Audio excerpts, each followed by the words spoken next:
কি লেখা আছে সেখানে? সেখানে লেখা হচ্ছে ইয়া আইয়ুহান নাসু ইন্না খালাকনাকুম মিন যাকারিন ওয়া উনসা ওয়া জাআলনাকুম শুউবান ওয়া কাবাইলা লিতাআরাফু ইন্না আকরামাকুম ইনদাল্লাহি আতকাকুম ইন্নাল্লাহা আলিমুন খাবীর। আল্লাহ বলছেন ইয়া আইয়ুহান নাস, হে দুনিয়ার মানুষ,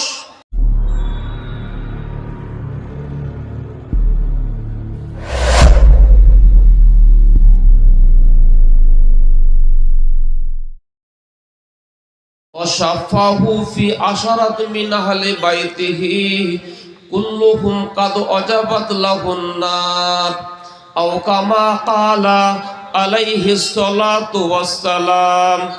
وقال الله تعالى في كتابه في شأن حبيبه إن الله وملائكته يصلون على النبي يا أيها الذين آمنوا صلوا عليه وسلموا تسليما اللهم صل على سيدنا مولانا محمد وعلى آل سيدنا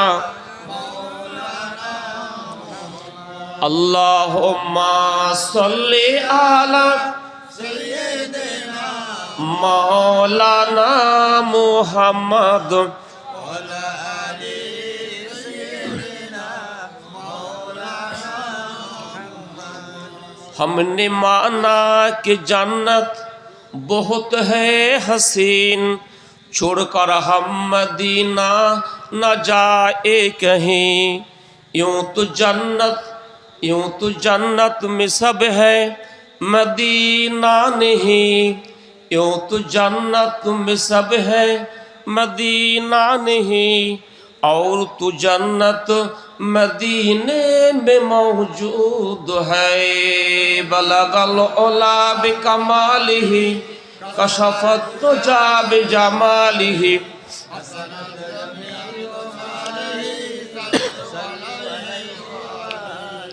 जिसने लाकर कलामे इलाही दिया, जिसने लाकर कलामे इलाही दिया, ओ मुहम्मद मदीने में मौजूद है। बलगल ओला बिकमालिही कशफत तुजा बिजमालिही।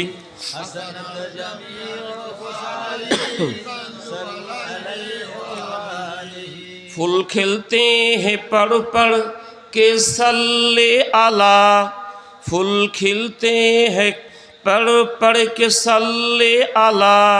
ऐसी झुमकर कह रही है ए बादे सबा, ऐसी खुशबू चमन के गुलों में कहाँ, ऐसी खुशबू चमन के गुलों में कहा, जो नबी के पसीने में मौजूद है। बलगल ओला बिकमालिही कशफत तुजा बिजमालिही।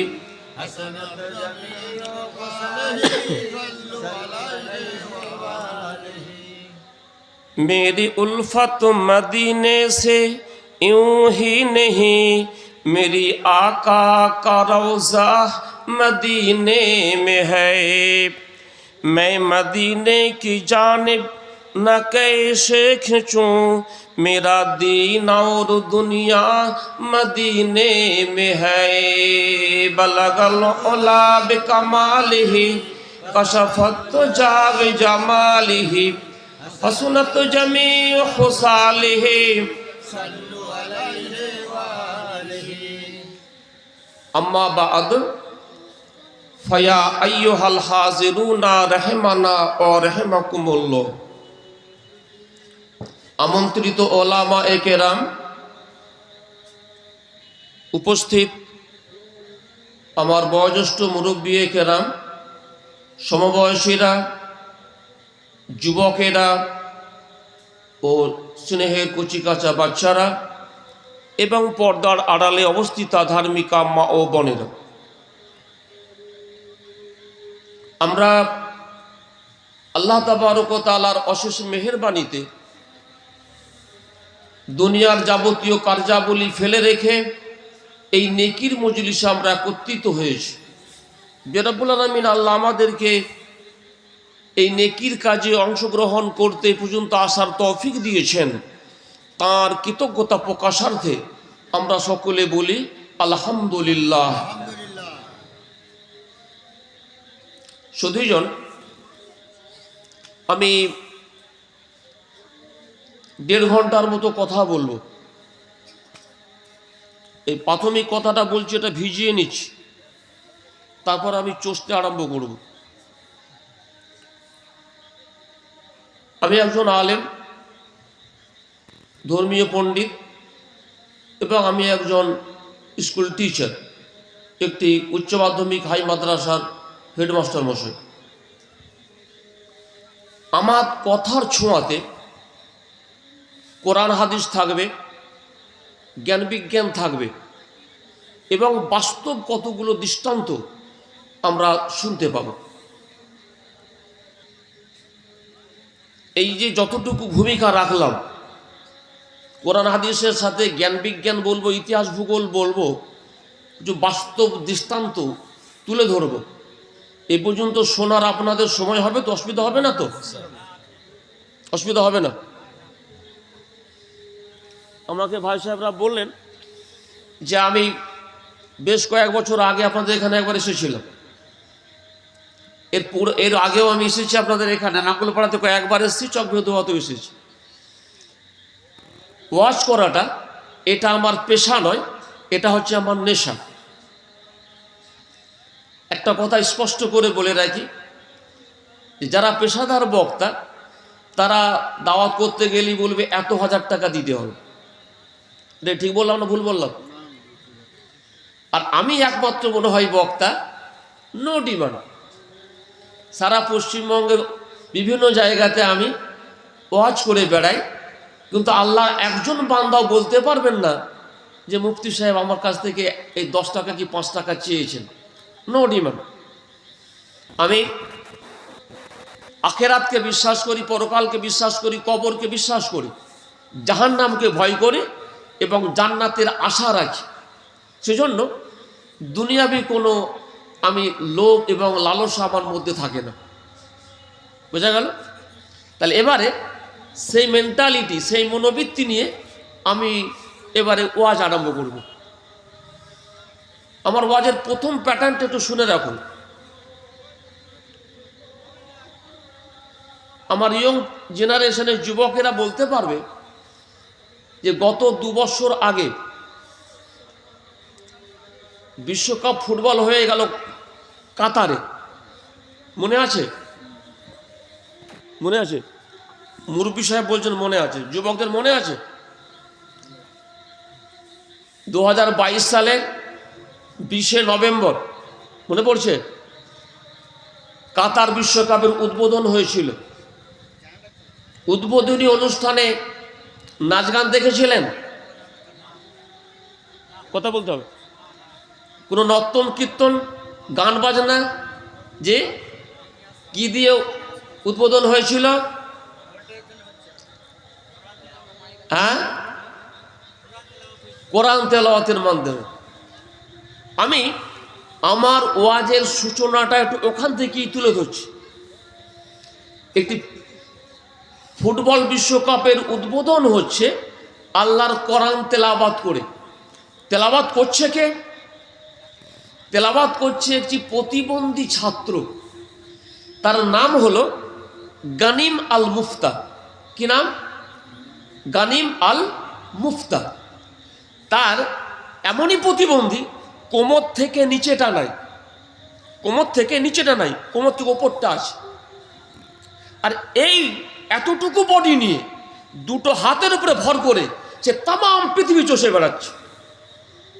সে সুইমিং পুলেতে সাঁতার কাটছে, বুঝতে পারছেন? সে গাড়ি চালাচ্ছে, রেসলিং করছে, আর সে হচ্ছে কোরআনের হাফেজ, একজন কারি। সে কোরআন তেলাওয়াত করলো, ঠিক তো? আমি আপনাদেরকে বলবো যে আয়াতটা ওই ছেলেটি তেলাওয়াত করেছিল। আচ্ছা, এই কোরআনের এই আয়াতগুলো এগুলো কোথায় থাকবে? কোরআনের পাতায় থাকবে। মুসলমানদের কোরআনগুলো আমাদের বাড়িতে বা মসজিদ মাদ্রাসায় থাকবে। যারা বাবু তোমরা লেখাপড়া শিখেছো, তোমরা কেউ আমাকে বলতে পারবে যে জাতিপুঞ্জ, ইউনাইটেড নেশন, রাষ্ট্রপুঞ্জেতে কি কোরআনের কপি থাকবে?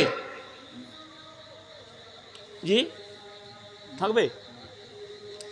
আমি আপনাদেরকে আজকে প্রমাণ দেবো, এবং আপনারা এখনকার এই বোকা বাক্স খুললে পাবেন যে আল্লাহর কোরআন ইজ্জত বহন করছে, স্বমহিমায় বিরাজ করছে ওই জাতিপুঞ্জের গেটে। কিভাবে? ইতিবৃত্তটা আমি একটু ছোট্ট করে তুলে ধরবো, শুনলে অসুবিধা হবে না তো? শুনলে অসুবিধা নাই তো? তাহলে আমি বলেছি কোরআন এবং হাদিস বলবো, বাস্তবের সাথে একটা সামঞ্জস্য থাকবে। গানিম আল মুফতা ওই ফুটবল বিশ্বকাপ উদ্বোধন করতে গিয়ে 26 পারা সূরাতুল হুজুরাত এর 13 নম্বর আয়াতটা তেলাওয়াত করেছিল। কে জন্য বললো? একজন কোরআনের হাফেজ নাকি কেউ ছিল, বললো কেউ আসুক এখানে। হাফেজ সাহেব আসে এখানে কেউ? চলে গেল। আচ্ছা, তো গানিম আল মুফতা সে তেলাওয়াত করেছিল সূরাতুল হুজুরাত, কোরআন শরীফের 26 পারার সূরাতুল হুজুরাতের 13 নম্বর আয়াতটি। ঠিক আছে, আমি এক্ষুনি বলে রাখলাম যে ওই 13 নম্বর আয়াতটাই শোভাবর্ধন করছে ওই জাতিপুঞ্জের গেটে। বলুন সুবহানাল্লাহ। কেমন করে হলো? এটা কাকতালীয় নয়, এটা চ্যালেঞ্জিং বিষয়। তাম পৃথিবীর সাথে চ্যালেঞ্জ করে কোরআনের ওই আয়াত সে স্থান করে দিয়েছে এই ইউনাইটেড নেশন বা জাতিপুঞ্জের গেটেতে। বলুন সুবহানাল্লাহ। আমি তেলাওয়াত করি, আপনারা যারা হাফেজ আলেম আছেন বা যারা কোরআন পড়েন একটু মিলিয়ে নিন। সূরা হুজুরাতের 13 নম্বর আয়াত আল্লাহ বলছেন, ইয়া আইয়ুহান নাস ইন্না খালাকনাকুম মিন যাকারিন ওয়া উনসা ওয়া জাআলনাকুম শুউবান ওয়া কাবাইলা লিতাআরাফু ইন্না আকরামাকুম ইনদাল্লাহি আতকাকুম ইন্নাল্লাহা আলিমুন খাবীর। গানিম আল মুফতা তেলাওয়াত করেছিল ফুটবল বিশ্বকাপ উদ্বোধন করতে গিয়ে। ঠিক তো? এই আয়াতটাতে কি আছে ব্যাখ্যা দেবো। আগে বলে নিই যে ওই আয়াত পৌঁছে গেল ওই জাতিপুঞ্জের গেটে। জাতিপুঞ্জ বুঝতে পারছেন তো? তাম পৃথিবীকে যে মোড়লরা পরিচালনা করে সেই রাষ্ট্রপুঞ্জের গেটে দরজায় লাগানো হচ্ছে এই কোরআনের আয়াতকে। ইতিহাস কি? ইতিহাস বলছে 1939 থেকে 1945 এই 5 বছর ধরে দ্বিতীয় বিশ্বযুদ্ধ হলো। দ্বিতীয় বিশ্বযুদ্ধ শেষ হওয়ার পরে এই বিশ্ব মোড়লগুলো ঠিক করলো যে না, লড়াই দাঙ্গা মারামারি ফাটাফাটি করে কোনো উন্নয়ন হবে না। তাই শান্তি প্রতিষ্ঠা করতে গেলে কি করতে হবে? একটা সংঘ, একটা মঞ্চ, একটা ক্লাব তৈরি করতে হবে। তাই ওই বিশ্ব মোড়লেরা বসে তারা ঠিক করলো যে আমরা একটা মঞ্চ তৈরি করলাম, তার নাম হলো জাতিপুঞ্জ, ইংরাজিতে হলো ইউনাইটেড নেশন, জাতিসংঘ। তৈরি করার পরে তারা ঘোষণা দিল, এই তাম পৃথিবীর রাষ্ট্রপ্রধানরা শোনো, তোমাদের দেশে যে সমস্ত নেতা মন্ত্রীরা আছে, রাজা প্রজারা আছেন, যে সমস্ত জ্ঞানীগুণীরা আছেন, যে সমস্ত কবি সাহিত্যিকেরা আছেন, বিজ্ঞানীগণ আছেন, তাদের বাণীগুলো সব আমাদেরকে দাও। আমরা সেই বাণীগুলো থেকে বাছাই করে করে চুজ করে করে আমরা একটা বাণীকে ওই জাতিপুঞ্জের মতো বিশ্বখ্যাত একটি মঞ্চ, সেই গেটে ওই বাণীটাকে আমরা লাগিয়ে দেব। ঠিক? তাম পৃথিবী থেকে কয়েক লক্ষ ওই রকম বাণী পৌঁছে গেল। পৌঁছানোর পর বিশ্ব মোড়লেরা তাদের একটা কমিটি করেছিল, তারা ওটাকে জাস্টিফাই করলো। কয়েক লক্ষ থেকে কয়েক হাজার, কয়েক হাজার থেকে 100, 100 থেকে 25টা, 25 থেকে 5টা, এই 5টা পর্যন্ত সৌদি আরব থেকে পাঠানো হয়েছিল কোরআনের আয়াত, ওই আয়াতটা 5টা পর্যন্ত টিকে আছে। একটু রিপিট করে দিলাম। তাহলে কয়েক লক্ষ বাণী এসেছিল জাতিপুঞ্জের গেটে লাগাবার জন্য। তো সেই বাণী থেকে বাছাই করে করে কয়েক লক্ষ থেকে কয়েক হাজার হলো, 1000 হলো, কয়েকশো হলো, 100 হলো, সেখান থেকে 5টা হলো। যে 5টা বাণীকে বাছাই করা হলো তার ভেতরে আল্লাহর কোরআনের একটি বাণী, একটি কোটেশন সে পর্যন্ত ছিল। এরপর এই বিশ্ব মোড়লদের যে মাথাগুলো, মাতব্বররা যারা জাস্টিফাই করছিল, বাছাই করছিল, তারা বলল যে সৌদি আরব থেকে কোরআনের যে কোটেশন দেওয়া হয়েছে লা জবাব, এর কোনো জবাব নাই। বলুন সুবহানাল্লাহ। আমি এখন তর্জমা করিনি আয়াতটা, ঠিক আছে না? ইচ্ছাকৃতভাবে ওটাকে লুকিয়ে রেখেছি। ওই বিশ্বমোড়লরা বলল যে কয়েক লক্ষ থেকে আমরা বাছাই করে কয়েক হাজার করেছিলাম, সেখান থেকে কয়েকশো করেছি, 100 থেকে আমরা 5টা করেছি। তো এখন দেখতে পাচ্ছি যে কোরআনের যে আয়াতটা সৌদি আরব সরকার দিয়েছে এর কোনো জবাব নাই। অতএব আমরা এই কোরআনের এই আয়াতটাকেই এই জাতিপুঞ্জের গেটের জন্য অ্যাপ্রোপ্রিয়েটেড, উপযুক্ত বলে আমরা মনে করছি। বলুন সুবহানাল্লাহ। তাহলে কি হলো? তখন তারা বলল যে আজ থেকে এই সোনালী অক্ষরে ইংরাজি এবং আরবিতে লেখা থাকবে কোরআনের সূরাতুল হুজুরাতের এই 13 নম্বর আয়াত। আমার ইয়ং জেনারেশনকে আমি বলবো, তোমরা একটু ইউটিউবে অনলাইনে সার্চ করে দেখে নাও, আমি যে ওয়াজ তোমাদেরকে শোনালাম এই ওয়াজটা কতটা সত্য আর কতটা গল্প, তাই না? এখনকারের ওয়াজ করতে হবে সব কি করতে, বাস্তবে একটা এক্সাম্পল চাই। তো এক্সাম্পল যেটা দিলাম জাস্টিফাই করে দেখে নেবেন, এখনই দেখে নিতে পারো ওয়াজের শেষে যা বললাম এটা ঠিক কিনা। এখনো পর্যন্ত ওই জাতিপুঞ্জের গেটে কোরআনের ওই সূরাতুল হুজুরাতের ওই আয়াতটা আরবি এবং ইংরেজিতে ট্রান্সলেট করে লেখা আছে। বলুন সুবহানাল্লাহ। আমার বন্ধুগণ, কতগুলো কলমজি, কতগুলো আন্টিসোশ্যাল শয়তান এবং বদমাশ, তারা বলছে কোরআন হচ্ছে ও মুসলমানদের, গোড়া মুসলমানদের কেতাব। আবার কেউ বলছে এটা নাকি আল্লাহর বাণী নয়, এটা হযরত মুহাম্মদ মন গড়া সব কি বলেছে সব লিখে ফেলেছে। বলুন নাউজুবিল্লাহ।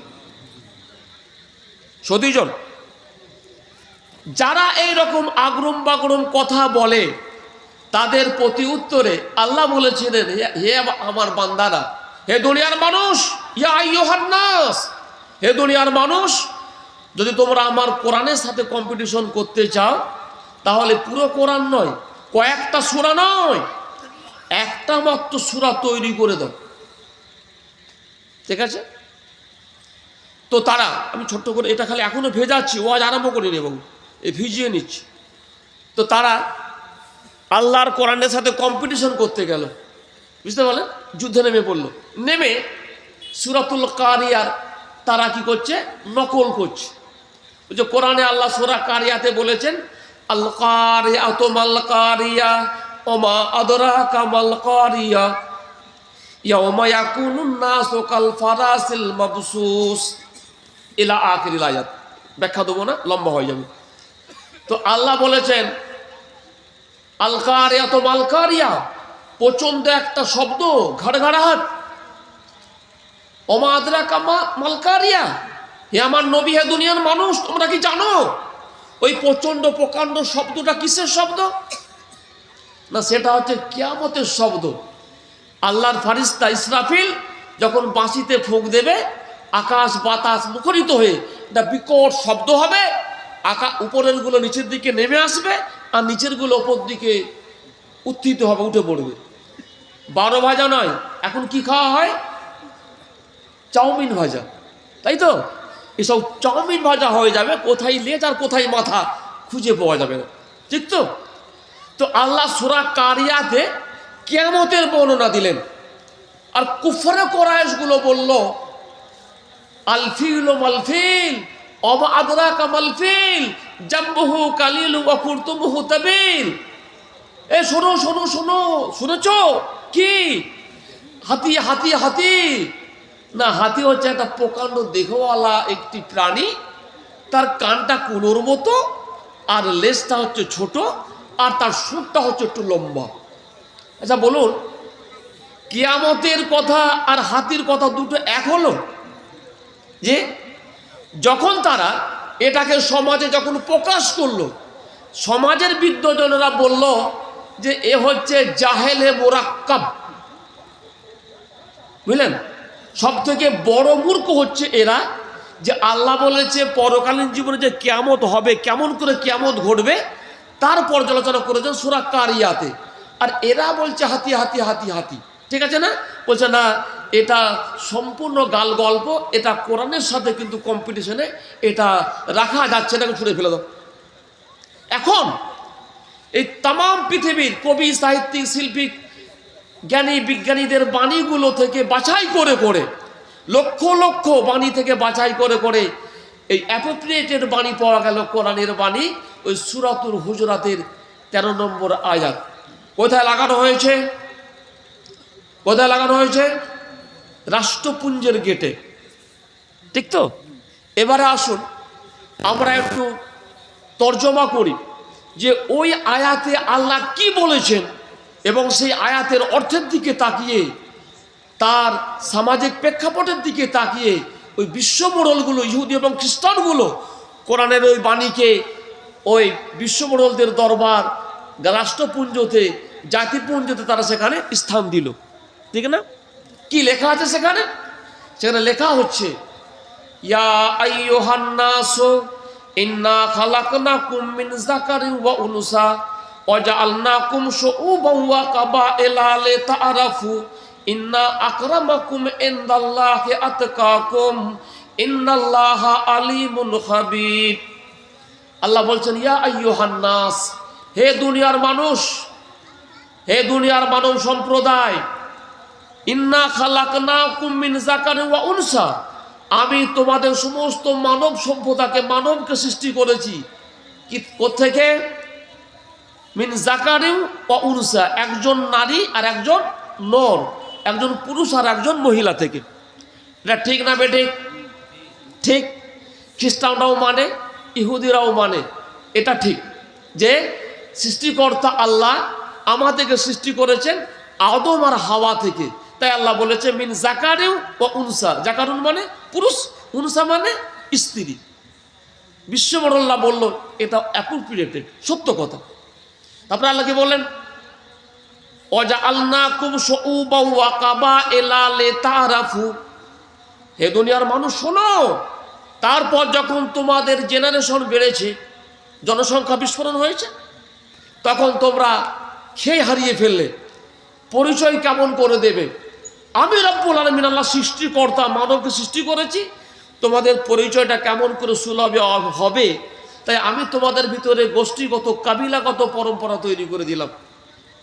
কাবিলা বোঝেন? গোষ্ঠী।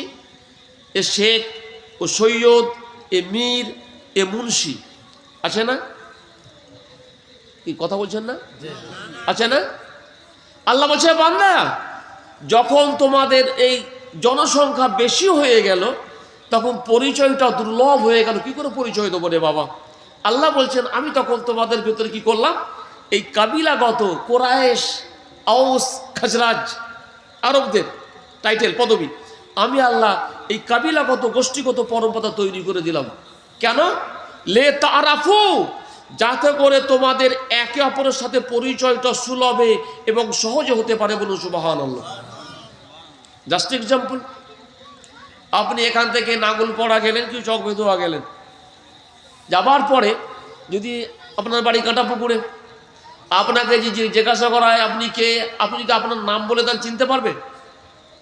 যে আপনি বলবেন আমি শেখ পাড়ার অমুক শেখের ছেলে অমুক শেখ, বলবেন না? তখন ওই লোকটা, যে লোকটা আপনাকে চিনতো না, তাহলে আপনি আপনার নাম, আপনার বাবার নাম আর আপনার ওই কি পদবী যখন বলে দিলেন, তখন ওই অজানা অচেনা লোকটা আপনার পরিচয়টা পেয়ে গেল। আল্লাহ বলছেন, আমি তোমাদের ভিতরে যে গোষ্ঠীগত পরম্পরা তৈরি করেছি একে অপরের সঙ্গে পরিচয়টা সুলভে হওয়ার জন্য। কিন্তু দুর্ভাগ্যজনক হলেও সত্য, আমরা এটাকে মনে করেছি আমাদের অহংকারের একটি বস্তু। আমি কাজী সাহেব, আমি সৈয়দ সাহেব, আমি মীর, আমি মুর্শিদ, আমি অমুক, আমি তমুক, তাই না ভাই? কাজী মানে কি? কাজী আরবি শব্দ, কাজী বাংলা বলুন। কাজী মানে বিচারক, বলে না কাজীর বিচার, জি কাজীর বিচার। তাহলে কাজী হচ্ছেন বিচারক। আচ্ছা, বিচার কে করবে? যে হবে ন্যায়পরায়ণ, যে হবে নিজের সততার উপর বিচার করবে, সে তো বিচার করবে, সে তো বিচারী, সে তো কাজী। এখন বলুন, কাজী সাহেব যদি নিজে বেনামাজি হয়, সে কি ওই বেনামাজির বিচার করতে পারবে? কাজী সাহেব যদি নিজে সুদখোর হয়, সে কি সুদখোরের বিচার করতে পারবে? কাজী সাহেব যদি মিথ্যুক হয়, তাহলে কি মিথ্যাবাদীর বিচার করতে পারবে? যে তারপরও সে বলবে আমি কাজী। আল্লাহ বলছেন ও ধাপ্পাবাজ, ঠিক না? সৈয়দ মানে কি? কথা বলুন। আমরা রোজ দরুদ পড়ছি, আল্লাহুম্মা সাল্লি আলা সাইয়্যিদিনা। সাইয়্যিদিনা মানে সৈয়দ মানে নেতা, না মানে আমাদের নেতা কে? বিশ্ব নেতা, বিশ্ব নবী, নবী মুহাম্মদ রাসূলুল্লাহ সাল্লাল্লাহু আলাইহি ওয়াসাল্লাম, তাই তো? তাহলে যিনি বলবেন আমি নেতা, তিনাকে হতে হবে একজন ন্যায়পরায়ণ, একজন মানুষ। তার জাত ধর্ম যাই হোক না কেন, তাকে দেখলে সবাই শ্রদ্ধা এবং সম্মান করবে, ইনি হচ্ছেন নেতা হবার উপযুক্ত, ঠিক না? যে এখন নেতা যদি দাঁড়িয়ে দাঁড়িয়ে পেচ্ছাপ করে, নেতা যদি মিথ্যা কথা বলে, নেতা যদি সন্ধ্যাবেলা গ্লাস টানে, সে কি নেতা থাকবে না কাঁতা হবে? একটু কথা বলুন। সে নেতা থাকবে? আর ও তো কাঁতা হয়ে যাবে। আমাদের এই বর্তমান সমাজ ব্যবস্থার আমাদের টাইটেলটাকে আমরা এইভাবে ওই ধাপ্পাবাজের মতো করে ব্যবহার করতেছি, ঠিক না? আল্লাহুম্মা সাল্লি আলা সাইয়্যিদিনা মাওলানা মুহাম্মদ ওয়ালা আলি সাইয়্যিদিনা। কোথায় ছিলাম? আল্লাহ বলেন তোমাদের পরিচয়টা সুলভে হবে, তাই আমি তোমাদের মধ্যে কি করেছি? গোষ্ঠীগত এবং কাবিলাগত একটি সিস্টেম, একটি পরম্পরা, একটি নিয়ম তৈরি করে দিয়েছি। ওয়াজআলনাকুম শুউবান ওয়া কাবাইলা লিতাআরাফু ইন্না আকরামাকুম ইনদাল্লাহি আতকাকুম। এখানে আল্লাহ বলছেন, হে আমার বান্দারা, হে দুনিয়ার মানুষ শোনো, আর আমি আল্লাহ ওই লোকটাকে ভালোবাসি বা পছন্দ করি যে আমি আল্লাহকে ভয় করে। বুঝতে পারলেন? যে আল্লাহ বলছে আমি আমার ওই বান্দাকে ভালোবাসি, পছন্দ করি যে আমি আল্লাহকে ভয় করে। যে মনে করুন রমজান মাস, তবে এখন যে রোজার মাস আসছে, এই রোজাটা কিন্তু এবারে খুব মুফতে হয়ে যাবে ঠান্ডা গরমে। 15 দিন পরেই তো রোজা, তাই তো? আর গত 2 বছর আগে যে রোজা হচ্ছিল কেমন? যে আল্লাহু আকবার, তাই তো? বৈশাখের রোজা আল্লাহু আকবার কঠিন গরম। আবার এটাও শুনে রাখুন, আবহাওয়া বিজ্ঞানীগণ বলেছেন এই বছরের গরম যেটা পড়বে, গ্রীষ্মতে দাবদাহ যেটা হবে, গত 150 বছরে এত গরম হয়নি। গল্প বলছি না, আবহাওয়া বিজ্ঞানীগণ বলছেন, বিশ্ব আবহাওয়াবিদরা বলছেন তাম পৃথিবীতে এমন গরম পড়বে গত 150 বছরে, 150 বছরের ইতিহাসে এত গরম পড়েনি, এরকম গরম পড়বে। দেখা যায় না? আল্লাহ আকবার। তো আল্লাহর বান্দা তিনি যেভাবে আল্লাহর কাজ করবেন, আল্লাহ তাকে পছন্দ করবেন, তাই তো? তো আল্লাহ বলছেন আমি আল্লাহ ওই লোকটাকে পছন্দ করি, ভালোবাসি যে আমাকে ভয় করে। এখন আল্লাহর বান্দা আল্লাহকে ভয় করে রোজা রাখতে আরম্ভ করলো। এখন যে 2 নম্বর, সে কী করবে জানেন? সে গরমেতে কাউকে বলতে না পেরে হয় দোকানে যাবে, কোনো বাইরে যাবে, কিংবা আড়ালে গিয়ে ওই ঠান্ডা পানি খাবে কলিজা ঠান্ডা করার জন্য। করবে না করবে না? কিন্তু যে প্রকৃত আল্লাহকে ভয় করবে সে খাবে? জীবন দিয়ে দেবো, তবু আল্লাহর ফরজ রোজা একটাও আমি কাজা করব না, নষ্ট করব না, বলুন সুবহানাল্লাহ। তো আল্লাহ বলছেন আমি ওই লোকটাকে ভালোবাসি, পছন্দ করি যে আমি আল্লাহকে কি করে, ভয় করে। আতকাকুম মানে মুত্তাকি, আমি আল্লাহর ভয়ভীত হয়ে জীবনযাপন করি। ইন্নাল্লাহা আলিমুন খাবীর, আমি আল্লাহ কিন্তু সবার খবর রাখি এবং সমস্ত কিছু আলিম জানি। আলিম মানে সর্ব বিষয়ে জানি, সর্ববিষয়ে যিনি অভিজ্ঞ, সর্বজ্ঞ, তিনি হচ্ছেন আলিম আল্লাহ। আর খাবির মানে যিনি সব খবর রাখেন, তিনি হচ্ছেন খাবির, খবর রাখেন বলা। আল্লাহ বলছে বান্দা, যখন তুমি আমি আমার প্রকৃত বান্দা হয়ে কাজ করবে, আমি আল্লাহ তামাম পৃথিবীর সৃষ্টিজীবগুলোকে তোমার দাস বানিয়ে দেবো, কেউ তোমার বিরোধিতা করবে না, বলুন সুবহানাল্লাহ। ওই চ্যাপ্টারটা শেষ করব। বিশ্ব মোড়লরা বলল কোরআনের এই যে আয়াতটা দেওয়া হয়েছে এর মর্মার্থটা বাস্তবসম্মত, অতএব আমরা এই আয়াতটাকে অ্যাপ্রোপ্রিয়েটেড মনে করলাম, উপযুক্ত মনে করলাম, এই আয়াতটিকে আমরা জাতিপুঞ্জের গেটে লাগিয়ে দিলাম। আপডেট আজকে 15ই ফেব্রুয়ারি 2025 আমি ওয়াচ করছি, আপনারা দেখে নেবেন যে জাতিপুঞ্জের গেটে কোরআনের এই আয়াতটা আরবি এবং ইংরাজিতে লেখা আছে কিনা। ঠিক আমার ওয়াজের একটা পার্ট আমি কিন্তু এখানে শেষ করছি। তো দর্শক বলুন আল্লাহুম্মা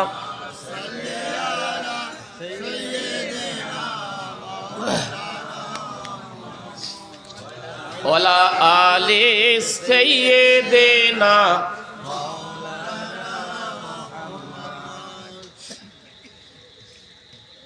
এরপর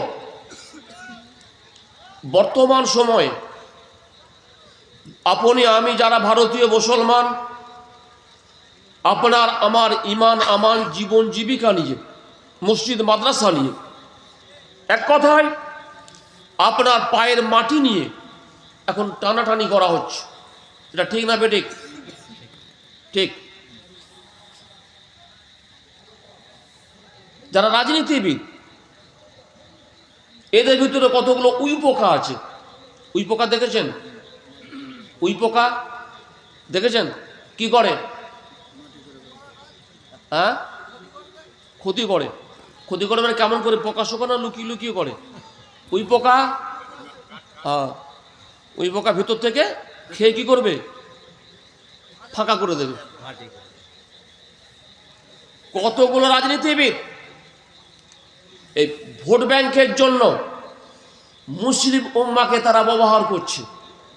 আবার কতগুলো বদমাশ এবং শয়তান মুসলমানদেরকে খোলাখুলি গালাগালি দিচ্ছে। ঠিক বলছি না ভুল বলছি?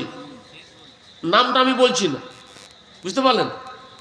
তাহলে কতগুলো শয়তান এবং বদমাশ আছে, তারা মুসলমানদিকে সংখ্যালঘুদেরকে সরাসরি গালাগালি দিচ্ছে যে এদের ভোট লাগবে না, এরা কেন এদেশে বসে আছে, কেন দেশ ভাগের পরে এখান থেকে পালিয়ে যায়নি, কেন তার বিচার চাই। বলছে না বলেনি গো? আচ্ছা, এ পর্যন্ত যা ওয়াজ করেছি আমাদের কি সামঞ্জস্যপূর্ণ হয়েছে না উল্টোপাল্টা হয়ে গেছে? ঠিক আছে, আমি আগেই বলেছি ওয়াজ করবো, হাদিস কোরআনও বলবো, জ্ঞান বিজ্ঞানও বলবো, ইতিহাসও বলবো, আর বাস্তবের কিছু কতগুলো দৃষ্টান্ত তুলে ধরবো, বুঝতে পারলেন? তো আমি বসতে না করতে করতে আধ ঘন্টা হয়ে গেল। তাহলে এবারে আমি মানে কোন দিকে যাব, মানে অনেকগুলো তো জমি ভিজিয়ে দিয়েছি, দেখেছেন কি? ওই যখন ট্র্যাক্টরওয়ালা যখন জমি চষতে আসে, জমিওয়ালা টানাটানি করে, এই আমারটা আগে, বলছে আমারটা আগে। ট্র্যাক্টরওয়ালা যাবে, বেটা যাবে কোথায়? কি সে তখন ওই হ্যান্ডেলটা নিয়ে পালিয়ে গেল, বল তোর আগে ঠিক কর কোথায় আমি চষবো, তারপর আমি আসবো। এটা একটি চুটকি দিলাম। দোষবন আল্লাহুম্মা সাল্লি আলা সাইয়্যিদিনা মাওলানা মুহাম্মদ ওয়ালা আলি সাইয়্যিদিনা।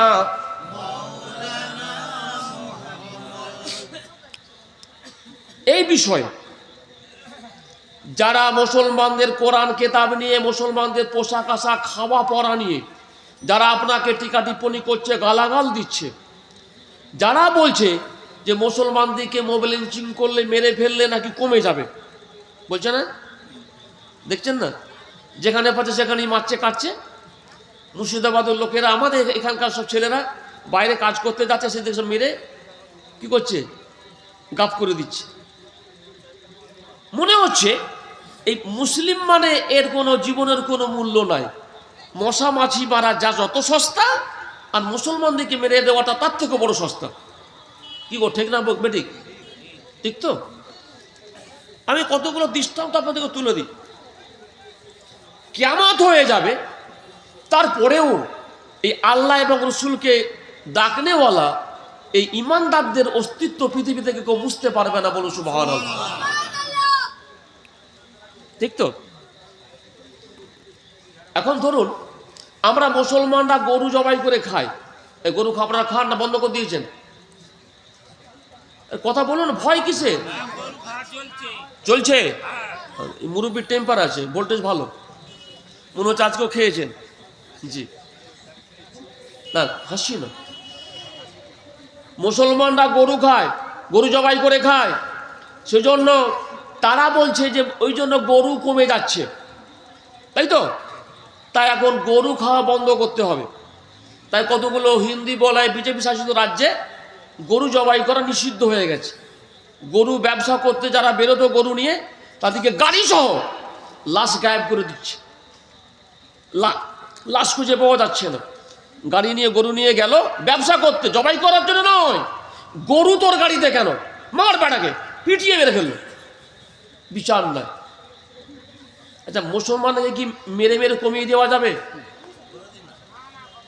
হ্যাঁ, কমবে না। আমি আপনাদেরকে লজিক, একটা দর্শন শিখিয়ে দিয়ে যাব যে মুসলমানকে কেটে কেটে মেরে মেরে কমানো যাবে না। আর যদি কোনো কুইজ কন্টেস্টে প্রশ্ন করা হয় যে কোন জিনিসটা কাটলে বাড়ে, উত্তর দেওয়া যাবে যে মুসলমানদিকে যত কাটবে, যত মারবে, তত আল্লাহ বরকত দেবে, বলুন সুবহানাল্লাহ। কেমন করে দেবেন? উত্তর দেব। পূর্ব মেদিনীপুরের পাঁশকুড়া বনমালী কলেজ, আপনারা অনেকেই জানেন, হয়তো এক আধজন যে গিয়ে থাকতে পারেন। ওখানে গিয়েছি একটু সরকারি অনুষ্ঠানে। তো আমাকে কলেজের ছেলেমেয়েরা বলল, অনেক মুসলিম আছে, অনেক হিন্দু আছে।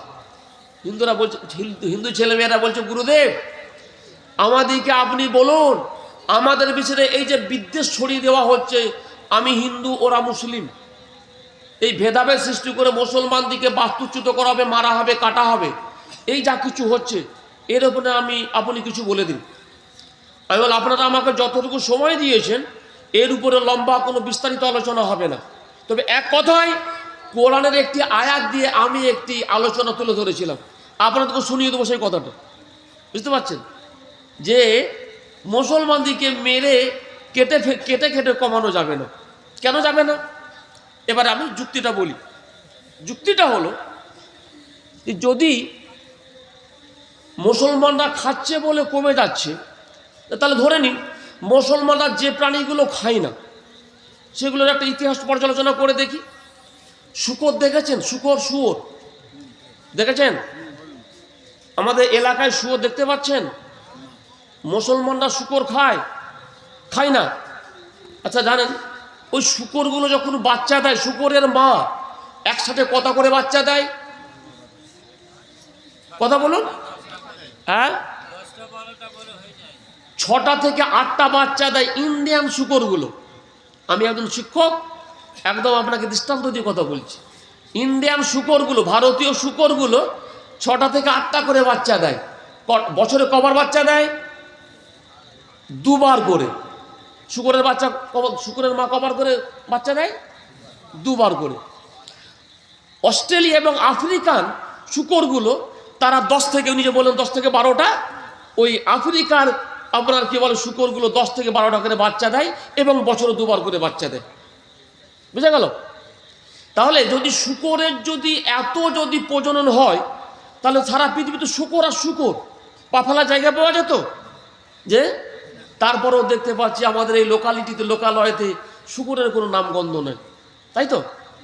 আচ্ছা, মুসলমানরা গরু জবাই করে খেয়ে দিচ্ছে বলে কমে যাচ্ছে। আচ্ছা, মুসলমানরা রোজ জবাই করে খাচ্ছে, তারপরেও সমাজে গরু আছে না নিশ্চিহ্ন হয়ে গেছে? যে একটু আসতে। ঘটনা হচ্ছে আল্লাহ যে প্রাণীতে যে জিনিস আল্লাহ বরকত দেবেন তাকে যত খাবেন তত তার প্রজনন হবে, আর যাতে আল্লাহ বরকত দেবেন না সে যতই জন্ম দিক না কেন আপনা আপনি ভ্যানিশ হয়ে যাবে, তার অস্তিত্ব খুঁজে পাওয়া যাবে না। যেমন শুকরের হচ্ছে, বরকত নাই, কথা হবে না বাবু, খুব স্লো, বুঝা গেল? এখন রাখুন, ওয়াচ করছি। তো তাহলে আমরা এত গরু খাচ্ছি, গরু জবাই করছি, তারপরেও গরুর শেষ নাই। অথচ গরুগুলো বছরে, গরুর মাগুলো, গাভীগুলো বছরে একটা করে বাচ্চা দেয়, তাই তো? বছরে দুবার নয়, একবার করে দেয়, একটা করে বাচ্চা দেয়। শূকরগুলো বছরে দুবার করে বাচ্চা দেয়, ইন্ডিয়ানগুলো 8টা করে, আর অস্ট্রেলিয়া আফ্রিকাগুলো 10 থেকে 12টা করে বাচ্চা দেয়। যেহেতু ওই প্রাণীগুলো হালাল নয় মুসলমানদের জন্য, ওতে আল্লাহ বরকত দেয়নি, তাই জন্মাচ্ছে, আপনা আপনি ভ্যানিশ হয়ে যাচ্ছে। আর একটু কাছে চলে আসুন। সাপকে দেখেছেন? সাপ দেখেছেন? সাপ একসঙ্গে কতগুলো বাচ্চা দেয়? যে যতগুলো বাচ্চা তারা দেয় সবগুলো বেঁচে থাকে? হ্যাঁ, কটা থাকে? ওর মাগুলোই অধিকাংশকে খেয়ে নেয়, আর যে দুটো একটা ছিটে পোটা লাভ দিয়ে পালিয়ে যায় ও কথাই টিকে থাকে। আর যদি সব সাপগুলো বেঁচে থাকতো তাহলে কিন্তু আপনি এইখানে ওয়াজ করতে পারতেন না, বুঝলেন? এই ওয়াজ করার মতো পরিবেশ আপনি পেতেন না। আল্লাহ বলছে, বান্দা, যে প্রাণীতে আমি বরকত দিইনি সে আপনা আপনি অবলুপ্ত হয়ে যাবে, যাতে বরকত দিয়েছি আমি আল্লাহ তাকে ঠিক টিকিয়ে রাখবো কিয়ামত পর্যন্ত। বলুন সুবহানাল্লাহ। এটা আমার যুক্তির কথা বললাম। এবার উক্তি শুনুন, কোরআনে আল্লাহ কি বলছেন। আল্লাহ বলছেন, ইউরিদুনা লিইউতফিউ নূরাল্লাহি বিআফওয়াহিহিম আল্লাহু মুতিম্মু নূরিহি ওয়ালাউ কারিহাল কাফিরুন। আল্লাহ বলছেন, দুনিয়ার মানুষ শোনো, ওই কাফের মুশরিকগুলো, ইসলাম বিদ্বেষীগুলো, ওরা চায় আমার দিনকে, ইসলামকে পৃথিবী থেকে মুছে ফেলতে। মুসলমানকে ধরো, মারো, কাটো, জ্বালাও, পোড়াও, বলছে না? আল্লাহু আকবার। আল্লাহ বলছেন ইউরিদুনা, ওরা চায়, ইউরিদুনা লিইউতফিউ, তারা ফুঁক দিয়ে উড়িয়ে দেবে, ফুঁক দিয়ে নিভিয়ে দেবে নূর আল্লাহ, আল্লাহর নূরকে, ইসলামকে, ইসলামের জ্যোতিকে, মুসলমানদেরকে পৃথিবী থেকে মেরে ফেলবে, কেটে ফেলে, মুছে দেবে। আল্লাহ বলছেন আল্লাহু মুতিম্মু নূরিহি, আমি আল্লাহ আমার জাত পাকের কসম করে বলছি, হে দুনিয়ার মানুষ, আমি আল্লাহ ইসলামপন্থীগুলোকে, মুসলমানদেরকে কিয়ামত পর্যন্ত টিকিয়ে রাখবো পৃথিবীতে। ওয়ালাউ কারিহাল মুশরিকুন ওয়ালাউ কারিহাল কাফিরুন, যদিও নাকি কাফের মুশরিকগুলো নাক ছেটকায়, ওদের নাকের ডগার উপর দিয়ে ইসলামপন্থীগুলো সমহিমায় পৃথিবীতে বিরাজমান থাকবে। বলুন সুবহানাল্লাহ। বুঝা গেল? তাহলে এখন আমরা ওই শয়তান এবং বদমাশগুলোর, কতগুলো শয়তান বদমাশের কথা শুনে আমরা খেয়ে হারিয়ে পেয়েছি, তাই করে বাবা কি হবে? হ্যাঁ, এই পৃথিবীতে রাজাধিরাজ মহারাজ ছিল, ফেরাউন ছিল, নমরুদ ছিল, সাদ্দাম ছিল, কারণ ছিল, ছিল না? এখন যারা আছে, বুঝতে পারলেন না? দেখেছেন আমাদের দেশের প্রধানমন্ত্রীকে? দেখেছেন? মনে হয় যে উনি সারা ভারতবর্ষের প্রধানমন্ত্রী বলে মনে হয়? কথা বলছেন না? ওনার কথাবার্তা, ওনার কৃষ্টি কালচার, ওনার পোশাক আশাক দেখলে কি মনে হয় যে উনি সারা ভারতবর্ষের প্রত্যেকটি নাগরিকের প্রধানমন্ত্রী? যে তার কথাবার্তা শুনলে মনে হয় তিনি এক শ্রেণীর, একটি মাত্র সম্প্রদায়ের লোকের জন্য প্রধানমন্ত্রী হয়েছেন, তাই না? কিন্তু আপামর জনসাধারণ তাকে ভোট দিয়েছিল। আর যিনি প্রধান হয়ে গেলেন, প্রধানমন্ত্রী হলেন, তিনি কিন্তু কোনো একটি দলের নন, কোনো একটি ব্যক্তি বিশেষের নয়, কোনো একটি কারো ব্যক্তি কেন্দ্রিক নন, আপামর ভারতবাসীর তিনি প্রধানমন্ত্রী, তাই না? আপনারা শুনলে অবাক হবেন, এই বছরে, এই কদিন আগে যে বাজেট ঘোষণা হচ্ছে শুনেছেন? যে এই বাজেটে সারা ভারতবর্ষেতে যে সমস্ত মাদ্রাসাগুলো আছে, এই মাদ্রাসাগুলোর জন্য মাত্র 1 লক্ষ টাকা অনুদান দেওয়া হয়েছে। বুঝতে পারলেন না? আগে ছিল হাজার হাজার কোটি কোটি টাকা, আর এখন উনি বলছেন না মুসলমানদের উন্নয়ন করা যাবে না, ঠিক আছে না? এদিকে হয় কবরস্থান, আর একটা কি স্থান আছে আপনারা ব্যাখ্যা করে নেবেন, কোথায়? হয় কবরস্থান, আর নাহলে পশ্চিম দিকে একটা স্থান আছে, কি নাম বলুন? কে বললেন? জি। তাহলে যেখানে আপনার আমার গরিব ছেলে মেয়েগুলো তারা সব স্কলারশিপ পেত, বুঝতে পারছেন, এই স্কলারশিপের টাকা নিয়ে তারা লেখাপড়া শিখত, প্রধানমন্ত্রীজি বলেন ওগুলো আর লাগবে না, ওগুলো আর লাগবে না। তার মানে ওই গরিবগুলো খরচের খাতায়। আপনারা হয়তো বলবেন হুজুর আপনি ওয়াজের প্যান্ডেলে কথা বলছেন কেন? ভাই সাহেব, তারা যখন নেতা যখন ইসলাম নিয়ে, কোরআন নিয়ে, তালাক নিয়ে বিচার করতে পারে, আমি এদেশের নাগরিক, আমারও ক্ষমতা আছে, আমার বাক শক্তি আছে তার সম্পর্কে কথা বলবো, আমার সংবিধান আমাকে অধিকার দিয়েছে ওই নেতা সম্পর্কে কথা বলবো, চুলচেরা বিশ্লেষণ করব, এটা আমার অধিকার, নাগরিকতার অধিকার, ঠিক আছে না? আপনারা কজন গিয়েছেন বলতে পারবেন না, বিভিন্ন মুসলিম সংগঠন বিভিন্ন বিষয় নিয়ে আমরা কলকাতাতে আমরা মিছিল মিটিং করেছি, সমাবেশ করেছি, ঠিক আছে না? যখন তালাক নিয়ে যখন হচ্ছিল, বুঝতে পারছেন, আমিও গিয়েছি তালাকের মজলিসেতে ভাষণ দিতে। আমি বলেছিলাম যে প্রধানমন্ত্রী বলছেন মুসলিম পুরুষগুলো মেয়েগুলোকে, নারীগুলোকে, স্ত্রীগুলোকে তালাক দিয়ে দিচ্ছে, তাদের বিচার করতে হবে, আইন করতে হবে, হ্যাঁ? তা কি করতে হবে? আইনের বেড়াজালে বাঁধতে হবে, তালাক যেন দিতে না পারে। আমি বললাম ঠিক। তাহলে প্রধানমন্ত্রী তিনি 13 বছর বয়সে বিয়ে করেছিলেন, আজকে তার স্ত্রীর সাথে তার কোনো সম্পর্ক নাই, 15 বছর বয়সে তিনি সংসার ত্যাগী হয়ে গেলেন। 13 বছর বয়সে বিয়ে করেছিলেন, আজকে তার বয়স প্রায় 75 বছর। তাহলে 75 থেকে 13 বাদ দিলে কত থাকে? এক বছর বলো, 75 থেকে 13 বাদ দিলে কত থাকে? হ্যাঁ, 62। তাহলে 62 বছর স্ত্রীর সাথে কোনো সম্পর্ক নাই, তাকে তালাক দিয়েছে না ডিভোর্স দিয়েছে বলেছে জাতিকে? কথা বলেন যে, তাহলে যদি তালাকের আইনের জন্য যদি প্রথম থেকে কাউকে অ্যারেস্ট করতে হয়, দেশের প্রধানমন্ত্রীকে অ্যারেস্ট করতে হবে। কেন? সে তো নিজে আইন লঙ্ঘন করে বসে আছে। সেই তার স্ত্রী, তিনি প্রাইমারি স্কুলের টিচার, তিনি কিন্তু স্বামীর পরিচয় দিতে পারছেন না। বিদেশে চিকিৎসা করতে যাবেন, ফর্ম ফিল আপ করছেন, বলছে তোমার স্বামীকে, স্বামীর পরিচয় না থাকার জন্য তিনি কিন্তু ফর্ম ফিল আপ করতে বিদেশে চিকিৎসা করতে যেতে পারছেন না। তাহলে আপনাকে আমাকে আইন দিয়ে বাই প্রেশার ডাউন করা হচ্ছে, আর তিনি হচ্ছেন আইনের ঊর্ধ্বে। আপনারা কি খারাপভাবে নিচ্ছেন না ভালোভাবে নিচ্ছেন? যে না, যদি বলেন আপনাকে পাল্টাতে হবে তাহলে পাল্টে নেব। আজকে বলেন হুজুর ঠিক আছে, শোনো আমাদেরকে বলা হলো তোমরা কেমন করে, হে মুসলমান, হে ভারতের মুসলমান, তুমি কেমন করে ভারতের নাগরিক হচ্ছে তোমাকে তার প্রমাণ দিতে হবে বলেছিল, এনআরসি করে বলেছিল না? কত মিছিল মিটিং হলো। আমরা সার্চ করেছি, ITI করে জানতে চেয়েছিলাম যে স্যার প্রধানমন্ত্রী দপ্তরে আমরা চিঠি দিয়েছিলাম যে আপনি যে বলছেন ঠিক আছে, আমরা কেমন করে দেশের নাগরিক হচ্ছি তার প্রমাণ দেবো। হে নরেন্দ্র মোদী দেশের প্রধানমন্ত্রী, তুমি কেমন করে দেশের নাগরিক হয়েছে তার প্রমাণ দাও। আপনাদের কাছে আমার কাছে রয়েছে। তার দপ্তর থেকে, প্রধানমন্ত্রীর সচিবালয় থেকে উত্তর দেওয়া হলো অনলাইনে যে প্রধানমন্ত্রী জন্মগতভাবে তিনি ভারতীয় নাগরিক। তাহলে তার মা বাবা তাকে জন্ম দিয়েছে, জন্মগতভাবে তিনি নাগরিক, অতএব তিনি যে ভারতের নাগরিক এতে কোনো সন্দেহ নেই, ঠিক আছে না? তা আমরা বললাম আমরা কি আকাশ থেকে পড়েছি? যে আমরা কি আকাশ থেকে পড়েছি না ওড়েছে জুড়ে বসেছি?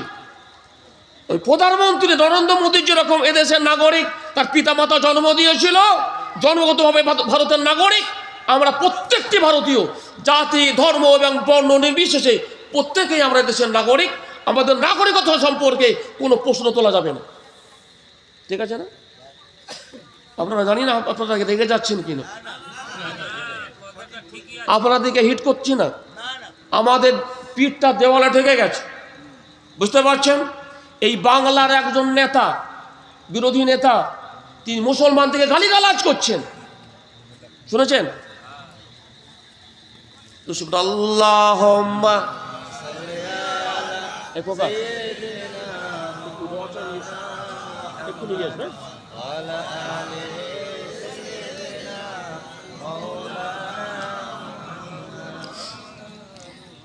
শুধুই জন তো তাই এরা যেটা করতে চাচ্ছে আল্লাহ বলছে বান্দা তোমরা যারা আমি আল্লাহর প্রতি আমার নবীর প্রতি ঈমান এনেছো তোমাদের কোনো ভয় পাবার কোনো ব্যাপার নাই শুনবেন ভালো করে আল্লাহ বলছেন অলা তাহেনু অলা তাহজানু ও আনতুমুল আলাউনা ইন কুনতুম মুমিনিন তোমাদের কোনো ভয় নাই তোমাদের ভীত সন্তুষ্ট হওয়ার কোনো কারণ নাই ভয় পেও না মোমেন হে মুসলমান তুমি ভয় পেও না তোমার আত্মবিশ্বাস টিকিয়ে রাখো তুমি যখন আমি আল্লাহর প্রতি ঈমান এনেছো আল্লাহ বলছেন ও আনতুমুল আলাউনা আমি আল্লাহ তোমাদেরকে উচ্চ আসন দান করবো বিজয়ী ট্রফি আমি তোমাদেরকে দেবো যদি তোমরা প্রকৃত মুমিন হও বলুন সুবহানাল্লাহ তুমি তোমার ঈমানিত্ব বজায় রাখো ইসলামিত্ব বজায় রাখো আমি আল্লাহ তোমার ইজ্জত সম্ভ্রম সম্মান আমি তোমাকে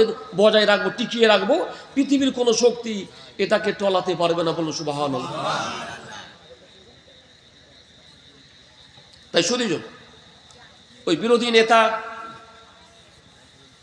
তিনি বেলাগাম মুসলমানদের সম্পর্কে এত কুশ্রী এত বিচ্ছিরি কথাবার্তা বলছেন বিরোধী নেতা হিসাবে তার মুখে মানাই না বুঝতে পারছেন চরম শত্রু হলে তাকে সে বলতে পারে ওই গালিগালাজ করতে পারে তারপরেও সে মনে করছে আইন আদালত কোর্ট কাছারি সবই কিছুর ঊর্ধ্বে আমি ঠিক না এই কিছুক্ষণ আগে বলছিলাম এই পৃথিবীতে রাজত্ব করে গেছে সাদ্দাত নমরুদ আদ সামুদ ফিরাউন ঠিক তো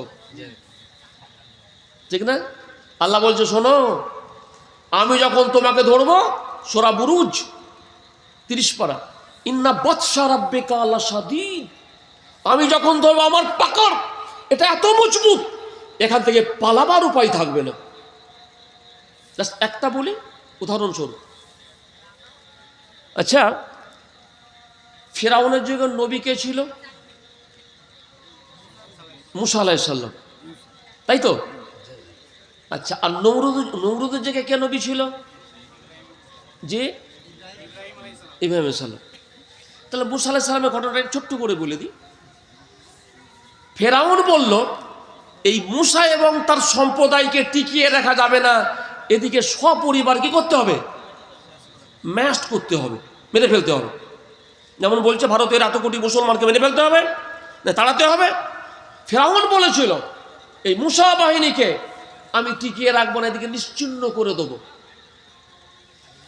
তাই ধাওয়া করলো কয়েকশো অনুগামী নিয়ে আল্লাহর নবী মুসা প্রাণ ভয়ে দৌড়াচ্ছেন দৌড়াতে দৌড়াতে গিয়ে কোথায় হাজির হয়েছিলেন নীল নদের তীরে তাই তো মিশরকে বলা হয় নীল নদের দান নীল নদে হাজির হলেন মুসার উম্মতেরা অনুগামীরা বলল হুজুর আমরা তো পাকড়াও হয়ে গেছি পেছনে ফেরাউন বাহিনীর সামনে বিশাল খরস্রোতা নদী এবারে যাবো কোথায় এবার আমাদেরকে বেখারে মরে যেতে হবে আল্লাহ নবী মুসা বললেন না আমার আল্লাহ মুমিনদিকে রক্ষা করবেন আল্লাহ ওয়াদা করেছেন অকানা হাক্কানা আলাইনা নাসরুল মুমিনিন আল্লাহ বলেছেন এটা আমার হক আমার অধিকার আমি আল্লাহর জন্য ওয়াজিব আমি আল্লাহ মুমিনদিকে অবশ্যই বিশ্বাসীগণকে রক্ষা করব এটা আমার ওয়াদা খেলাফ হবে না তাই তোমরা ভরসাটা হারিয়ে ফেলো না তাওয়াক্কালুল্লাহ আল্লাহর উপর তাওয়াক্কুল করো ভরসা করো আল্লাহ বলেন মুসা তোমার হাতে যে লাঠি আছে এই লাঠিটাকে তুমি নীল নদে নিক্ষেপ করো আল্লাহ নবী মুসা বলেন আল্লাহ বাঁশের লাঠিকে নীল নদে ফেলে দিলে কি আর হবে ভেসে পালাবে আল্লাহ বলেন মুসা এটা আমার কুদরত এটা কোনো হাস্যরসিক গল্প নয় ফেলো আল্লাহ নবী মুসা ছিলেন মেজাজি নবী যাদের মেজাজ গরম হয় গায়ে একটু শক্তি থাকে জানেন তো মেজাজ নিয়ে করলো কি ওই লাঠিটাকে ফেঁকে দিল একটু দূরে করে ফেঁকে দেবার পরে আপনারা সাবান মাখেন না মাখেন না সব আল্লাহর ওলি সাবান টাবান ব্যবহার করেন না? সাবান মাখেন তো? এটা সাবান যখন মাখেন, যদি আপনারা পুকুরে খালে বিলে যদি গোসল করেন, স্নান করেন, দেখবেন সাবানের ফেনাগুলোকে দেখে হ্যাঁ ওই আবর্জনা ময়লাগুলো সব পালিয়ে যায় না? দেখেছেন? মিলিয়ে দেখবেন। নবী মুসার লাঠিকে দেখে পানিগুলো ভয়ে সব দৌড়াতে লাগলো, ফাসারিয়ান, দৌড় বেটা। আল্লাহু আকবার। মুসা তো আশ্চর্য হয়ে গেল। মুসা নবী বিশ্বাস করতে পারছিল না যে লাঠি দিয়ে নদীকে কি করবো, দেখ ফেলে দে। ফেলে দিয়েছে। ফেলে দেওয়ার পরে আল্লাহ বলছে, আমার কুদরত দেখো মুসা। কি হলো? লাঠিকে দেখে পানি সব পালিয়ে গেল। ওয়াজ করতে দেবে না বাবু, আমি এখন ওয়াজ করছি, হ্যাঁ পরে কথা বলবো। দর্শক, আল্লাহুম্মা সাল্লি আলা সাইয়্যিদিনা মাওলানা মুহাম্মদ ওয়া আলা আলি সাইয়্যিদিনা।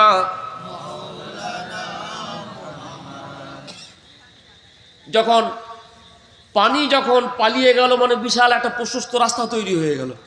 সব জানেন গল্প, কিন্তু ইতিহাস। আল্লাহ বলেন, মুসা তুমি তোমার অনুগামীদিকে নিয়ে এই নদী পথ অবলম্বন করো, এখান দিয়ে চলো, চলতে আরম্ভ করো, পরে পার হও। তিনি আল্লাহ জিকির করতেন, আল্লাহ সত্যি তোমার কুদরত, লাঠির ঠেলায় তুমি এখানে নদীকে তুমি পাহাড়ের মতো পানি দান করিয়ে দিলে। হ্যাঁ আল্লাহ, সত্যি তোমার কুদরত বটে।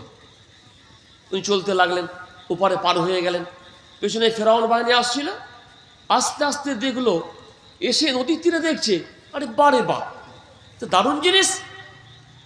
দুদিকে পানি পাহাড়ের মতো দাঁড়িয়ে আছে, মাঝখান দিয়ে প্রশস্ত রাস্তা। ফেরাউন বললে, আমার বাহিনী চলো, আমরা মুসাকে এবং তার অনুগামীদিকে ছাড়বো না, শেষ পর্যন্ত ওদিকে আমরা মেরেই ফেলবো। ঠিক আছে? আল্লাহ বলে, বেটা আগা, দেখ কার কত ক্ষমতা। লড়কে লেঙ্গে পাকিস্তান না হিন্দুস্তান, এখানেই হয়ে যাবে খেলা। ঠিক? আল্লাহ বলে, ফেরাউন নেমে পড়ো। ফেরাউন নেমে পড়লো। যখন এরা মাঝ নদীতে, আল্লাহ বলেন, পানি এতক্ষণ আমি আল্লাহ নির্দেশ দিয়েছিলাম আমার নবী এবং তার অনুগামীদিকে রক্ষা করার জন্য, তুমি সেপারেট হও, লাঠি থেকে পালাও। সব পালিয়ে গিয়েছিলে, এখন তোমরা আবার চলাচল আরম্ভ করো, ওই শয়তানগুলোকে আমার জমিন থেকে বিদায় করে দাও। পানি চলতে আরম্ভ করলো। কয়েক হাজার ফেরাউন বাহিনী ওই পানির স্রোতে ভেসে চলে গেল। ঠিক তো? তখনও পর্যন্ত ফেরাউন পানি খাচ্ছে, হাবুডুবু খাচ্ছে, আর চিৎকার করছে, এই মুসা, আমি তোমার আল্লাহর প্রতি ঈমান আনছি। সে কথা বলেনি যে কে আমি আমার আল্লাহর প্রতি ঈমান আনছি। সে আল্লাহ বলছে, কোরআনে কোট করেছেন আল্লাহ, আল্লাহকে সে বলছে, হে মুসা, আমি তোমার আল্লাহর প্রতি ঈমান আনছি, তোমার আল্লাহকে বলো আমাকে বাঁচিয়ে নিতে। আল্লাহ বলছেন, মুসা খবরদার এই গাদ্দারের কথা বিশ্বাস করবে না। এখানে নাকানি জীবনী খাইয়ে, নাক দিয়ে মুখ দিয়ে পানি ঢুকিয়ে ওকে আমি মারবো, কিন্তু তামাম পৃথিবীর জন্য আমি ওকে নিদর্শন করে রাখবো। মরে যাবে কিন্তু ওর দেহটা নষ্ট হবে না। কিয়ামত পর্যন্ত যত পর্যন্ত পৃথিবীতে আসবে সবাই দেখবে এই হচ্ছে ফেরাউন, খোদাদ্রোহী। আল্লাহর সঙ্গে কি করেছিল? কম্পিটিশন করেছিল। আল্লাহ নবী মুসাকে মারতে গিয়েছিল, তাই আল্লাহ একে শুটকি মাছ করে কোথায় রেখেছে? কোথায় রেখেছে বলুন? মিশরের পিরামিডে তাকে বন্দি করে দিয়েছে। ঠিক না? যদি কোনো দিন যান দেখে আসবেন, ঠিক আছে না? একদম শুটকি। আল্লাহ একবার। আপনারা মনে হয় রেগে যাচ্ছেন যে হুজুর একটু সুর দিয়ে ওয়াজ করবো। ভাইজান, আমি একাডেমিক কথা বলি, অ্যাজ এ টিচার, আমি একজন আলেম এবং একজন শিক্ষক। আমার সুর নাই, কিন্তু কতগুলো আপনি মূল্যবান কথা পাবেন, একাডেমিক কথাবার্তা আমি বলবো। তবে যা বলছি আপনাকে বলছি না যে লাঠি নিয়ে আপনি এক্ষুনি মাঠে নেমে পড়ুন, যে না, আপনাকে ধৈর্য ধারণ করতে হবে, সবর করতে হবে। ঠিক না? ওই যে মুসা নবী সবর করেছিল, আল্লাহর কথা শুনেছিল। আল্লাহ বলেন না, মুমিন দিকে আমি নষ্ট করব না, ইন্নাল্লাহা লা ইউদিয়ু আজরাল মুহসিনিন। মুমিনদের, মুসলমানদের কোনো ভালো কাজ, ভালো আমল, সৎ কাজ আমি আল্লাহ নষ্ট করব না, তার প্রতিদান আমি আল্লাহ অবশ্যই তাদেরকে ফিরিয়ে দেবো। বলুন সুবহানাল্লাহ। সূরা রহমানে আল্লাহ বলেছেন, হাল জাযাউল ইহসানু ইল্লাল ইহসান, ভালোর পরিবর্তে ভালো ছাড়া, কল্যাণের পরিবর্তে কল্যাণ ছাড়া আর কি হতে পারে? ঠিক দুশুবন আল্লাহুম্মা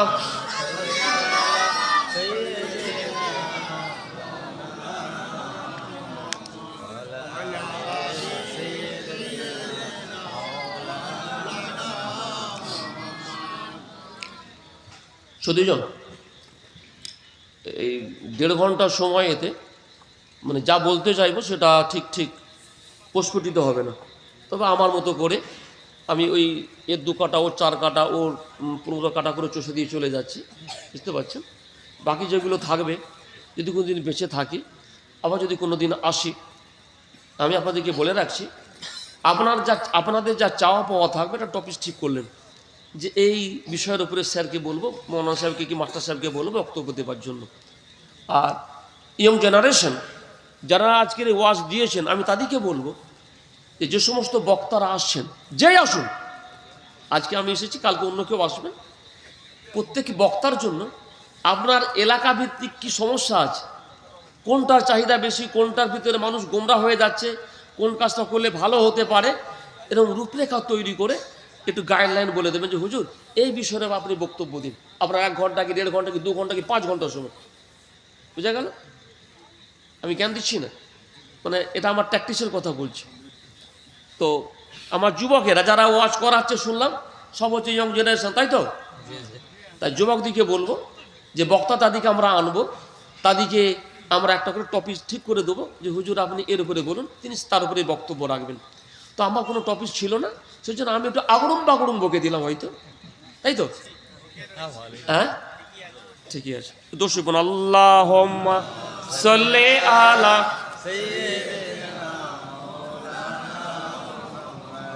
ওয়ালা আলি সাইয়্যিদিনা আল্লাহুম্মা সাল্লি আলা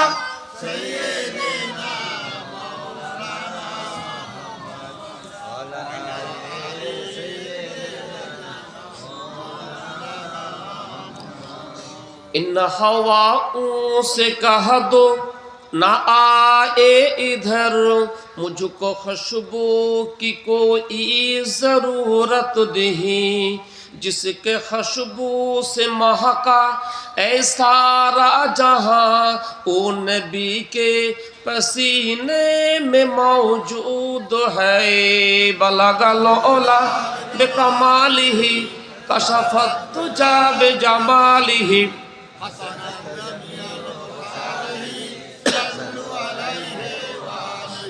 बाहर तूफान का मुझको कोई गम नहीं, मुझको मल्ला की कोई ज़रूरत नहीं, मेरी किस्ती का हाफिज खुद है खुदा, कमली वाले मदीने में मौजूद है। बलगल ओला बेकमालिही कशफत तुजा बेजमालिही, हसनत जमी खुसालिही सल्लु अलैहि वा आलिहि। এই ওয়াজ করতে করতে এর মাঝখানে আমি আপনাদের এই ইয়ং জেনারেশন এদের একটি কর্মকাণ্ড নিয়ে একটু আমি 2 লাইন আলোচনা করে নেব। আমাদের যুবকেরা এরা একটি সংগঠন করেছে, আপনারা এলাকাবাসী নিশ্চয়ই জানেন, আপনারা সব জানেন। আপনাদের ছেলেরা এই যুবকেরা যে একটি সমিতি কমিটি একটা সংগঠন করেছে, আপনারা জানেন? সবাই জানেন? একটু কথা বলুন। সবাই জানেন না? ঠিক আছে, এরা একটি কমিটি তৈরি করেছে, সমিতি করেছে, তার কাজ হবে কিছু সোশ্যাল কাজ করা, ঠিক আছে? এই সোশ্যাল কাজেতে আমি জানি না, এরা এখন বললো যে আমরা কয়েকজন যুবককে নিয়েই করেছি, আর যুবকদের মধ্যেই ওদের কর্মকাণ্ডটা সীমাবদ্ধ আছে। আমি নিজেও এদের সঙ্গে যুক্ত হব, কারণ আমি একজন সোশ্যাল ওয়ার্কার, বুঝতে পারছেন? বিভিন্ন সোশ্যাল কাজ করি, ব্লাড ডোনেশন ক্যাম্প করি আমি, বুঝতে পারছেন? পীড়িত মানুষের সেবা করি আমি। এটা নাম্বার আবার যদি বলছি না, বলছি এই জন্য যে আমি ওদেরকে হেল্প করব, কি করে এরা এদের সংগঠনটাকে আরও উপর দিকে আগিয়ে নিয়ে যেতে পারবে। তার সাথে আমি আপনাদেরকে বলবো, যারা আপনারা এলাকাবাসী, কাঁটাপুকুর, আপনাদের যারা আছে সব কাঁটাপুকুরের মানুষ তো, কাঁটাপুর পাতল কতগুলো কিছু মানুষ আছেন আপনারা আছেন, তো যারা আপনারা আছেন, আপনারা এই প্রত্যেকে কিন্তু এর সাথে যুক্ত হবেন। এদের কর্মকাণ্ডটাকে কি করছে এরা যুবক, ইয়ং জেনারেশন। তো এদের যে কাজের গতিবিধিটা আমাকে খুব ভালো লেগেছে। এরা বলল যে আমরা এই 9 মাস 10 মাস এই সংগঠন করেছি, এর মাধ্যমে আমরা আমাদের মতো করে 3 জন আল্লাহর বান্দা বান্দির সেবা করেছি। কারো দুরারোগ্য ব্যাধি ছিল, চিকিৎসা করতে পারছিল না, গরিব মানুষ, আমরা তাকে অর্থ দিয়েছি, দিয়ে সেই চিকিৎসকরা তাকে আমরা সহযোগিতা করেছি। ঠিক বললাম তো বাবু? এই ধরনের আরও দুটো এই ধরনের কিছু মানবিক কাজ ওরা করেছে। এবারে শুনুন, আমি চাইব যে আমাদের মুসলিম সমাজের যে সমস্ত দাতা ব্যক্তিরা, বড় বড় শিল্পপতিরা আছেন, ব্যবসাদাররা আছেন, আমাদের চাকরিজীবীরা আছেন, তারা সব বিভিন্নভাবে দান ধ্যান করে। কেউ জাকাত দেয়, কেউ ফিতরা দেয়, কেউ সদকা দেয়, বা কেউ এমনি মানবিক দান করে। তো আমি চাইব তার কিছুটা অংশ এই সংগঠনকে দিয়ে দেওয়া হোক। তারা এরা সেই দানটাকে পেয়ে এদের মতো করে এলাকার কিছু দুস্থ মানুষের যেভাবে পারবে, কোনো এতিম ছেলে মেয়ে আছে, লেখাপড়া করতে পারছে না, তাদের পঠন পাঠনের দায়িত্ব এরা নেবে। কারো মেয়ে বড় হয়েছে, বাপ নাই, মা আছে, অভাগিনী মা, মেয়ের বিয়ে দিতে পারছেন না, তাহলে এই সংগঠন তারা দায়িত্ব নেবে যে তারা ওই মেয়েটির বিয়েতে সহযোগিতা করবে, বাপ বিয়েটা দিয়ে দেবে। যদি এখন প্রাথমিক স্টেজ, এত বড় কাজ করা এখন দুরূহ ব্যাপার। তো আমি চাইব, আমিও এদের সাথে যুক্ত হয়ে এদিকে বলে দিয়েছি আমি, যে আমিও চাইব যে এর কলেবরটাকে, এই পরিধিকে আরও বাড়াতে হবে। বাড়িয়ে দিয়ে আমরা সবাই যুক্ত হব, হয়ে আমাদের মাধ্যমে যারা সত্যিই যারা গরিব, যারা এর উপকার পেতে চায়, নিলে পরে তার উপকার হবে, আমরা তাকে দিয়ে উপকৃত করতে পারি। কেমন মনে করুন, এক হোকা কত, ধরুন এখানে একজন গরিব মানুষ আছে, তাকে আপনারা বছর বছর জাকাত ফিতরা দিয়ে দিলেন, সে নিয়ে খেয়ে নিয়ে শেষ করে ফেললো, কিন্তু স্থায়ীভাবে তার কোনো কিছু হলো না। আমি চাইব পরিকাঠামোগত কিছু একটু করে দেওয়া হোক। তাকে একটা ছাগল, 2-4টে ছাগল কিনে দিন, একটা গাভী কিনে দিন, দিয়ে বলুন চাচা কি চাচি, এটা আপনি প্রতিপালন করুন, ঠিক আছে? ওই জাকাত এবং ফিতরার পয়সা দিয়ে ওই বেওয়া মেয়ে মানুষটাকে, ওই গরিব লোকটাকে সহযোগিতা করে দিন। জায়েজ, জাকাতের পয়সা দিলে ওই গরিবটাকে যে আপনি দেবেন, ওই লোকটা যদি গরিব জাকাত নেবার যদি উপযুক্ত বলে মনে হয়, তাহলে তাকে দিয়ে তার মানবিক দিকটাকে উপর দিকে তুলে ধরবেন, আল্লাহ তাবারক ওয়া তাআলা কবুল করবেন, এবং ওই লোকটা তার জীবনে একটা সাহারা পেয়ে যাবে। বলো সুবহানাল্লাহ। আচ্ছা, এটা কি হতে পারে? জি, হবে। এই যুবকগুলো কথা বলো, হতে পারে না, হতে পারে না, কথা বলতে হবে, হবে। আচ্ছা, এখন বলবো, আমি নিজে এজ এ আলেম, আজকের বক্তা, স্পিকার, আমি এদের এই ফাউন্ডেশনকে আমি আমার তরফ থেকে 500 টাকা আমি চাঁদা হিসেবে দিয়ে দিচ্ছি, ঠিক আছে? 500 টাকা আমি ওদিকে নিজের তরফ থেকে দিচ্ছি। চলো, কে আছো, তোমাদের সংগঠনে কে আছো, চলে এসো। আপনারা যারা আজকের এই মজলিসে আছেন, আমি বলছি না যে আপনার পকেট থেকে এক্ষুনি বের করে দিতে হবে। এই সংগঠনকে আপনারা দেবেন, এরা আপনাদেরই ঘরের ছেলে, এরা আপনাদেরই এলাকার উন্নয়ন করবে, বিভিন্ন সামাজিক কাজ এরা করবে। এরা বলছে কত, 50 টাকা করে তুলছো এখন তোমরা? 50 টাকা করে তুলছো, ঠিক আছে না? আমি এখন 50 টাকা করেই বলছি। এরা নিজেরা যে সংগঠন করেছে, এরা সংগঠনের সদস্য হিসাবে 50 টাকা করে চাঁদা তুলছে। যারা আপনারা এখানে আছেন, আপনাদের দ্বারা কি সম্ভব যে 50 টাকা করে এদেরকে সহযোগিতা করে এই সংগঠনটিকে মজবুত করতে করে একটু সহযোগিতা করবেন? যদি নাম লিখিয়ে দেন, এই তোমরা খাতা রাখো, একটা নামটা লিখে রাখবেন, পরবর্তীতে উনি আপনাদেরকে টাকাটা তোমাদের সংগঠনকে দিয়ে দেবেন। জি, আচ্ছা, এটা কি হতে পারে? যারা শ্রোতা আছেন বলুন না, আমি পকেটে করে নিয়ে যাবো বলিনি, বলেছি আপনাদের দ্বারা আপনাদের সংগঠন চলবে, অনুদান আপনারা দেবেন, উপকার আপনাদের হবে, ঠিক আছে? আমি একজন আলেম হিসাবে এই যুবকগুলোকে উৎসাহিত করার জন্য আমি নিজে 500 টাকা এদিকে দিয়ে দিচ্ছি, বুঝতে পারছেন? এখন আপনাদেরকে বলছি, কে কে দেবেন বলুন,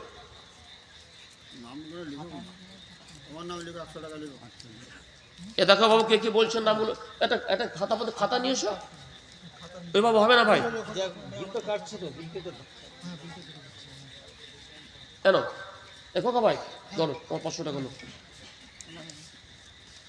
আপনারা যারা আছেন বাই পেশার নয়, এটা একটি সংগঠন, এর দ্বারা কতগুলো মানবিক কাজ সংগঠিত হবে। এদিকে পথ দেখিয়ে দেওয়ার জন্য আমি এদিকে সহযোগিতা করব, বুঝতে পারছেন। আমি বিভিন্ন দাতা সংস্থাকে, দাতা ব্যক্তিকে এদের সাথে যুক্ত করে দেবো। জাকাত সতরা ফিতরা সেই পয়সাগুলোও পাবে, এবং এইরকম মানবিক দান যারা দেয় সেই দানের টাকাটা এরা পাবে, এবং সেইগুলো কিভাবে এরা ব্যয় করছে প্রতি বছর তার হিসাব নিকাশও হবে। এখনও হচ্ছে, এরা বলছে আমরা যা কিছু করি আমরা 2 মাস 6 মাস ছাড়া এই কমাস ছাড়া হিসাব হয় গো, এ কোকা কমাস ছাড়া হিসাব হয় আমাদের প্রতি মাসে হিসাব ছাড়া ও প্রতি। আচ্ছা, এদের একটি হোয়াটসঅ্যাপ গ্রুপ আছে, যারা যুক্ত হতে চান তারা যুক্ত হয়ে যাবেন। প্রতি মাসে কত টাকা আয় এবং ব্যয় কীভাবে কি হয়েছে না হয়েছে সেই হিসাবটা আপনারা পেয়ে যাবেন। কোনো অভিসন্ধি, কোনো দুরভিসন্ধি, কোনো ভুল বোঝাবুঝি, কোনো 2 নম্বরের কোনো অবকাশ থাকবে না। যদি থাকে তাহলে কোনো একদিন আমি মোটরসাইকেল চালিয়ে এখানে এসে হাজির হব, এদের কাছ থেকে আপনাদেরকে এই মসজিদে ডেকে দিয়ে বিচার করব, বুঝতে পারছেন। এই নাও নাম লিখে নাও, দিন। যারা দেবেন এখন দিতে পারেন, যদি দিতে না পারেন এক্ষুনি নামটা লিখিয়ে রাখুন, যে কোনো সময় আপনাদের ঘরের ছেলেগুলোকে দিয়ে দেবেন। আমি কালেকশনের লোক নই বাবু, এরা যে কাজটা করছে খুব মানবিক দৃষ্টিভঙ্গি নিয়ে খুব ভালো জিনিস, তাই আমি বলে দিলাম। তাহলে এমনি আমি কালেকশনে আমি বক্তা নয়, কালেকশন আমি করি না। যারা দেবেন এখন যদি নগদ দিতে পারেন দেবেন, যদি দিতে না পারেন পরে দেবেন, নামটা লিখিয়ে দেবেন এদের কাছে।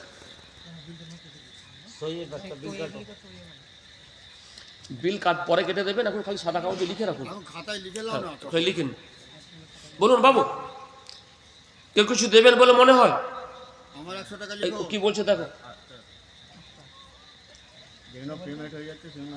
নাম শোনো।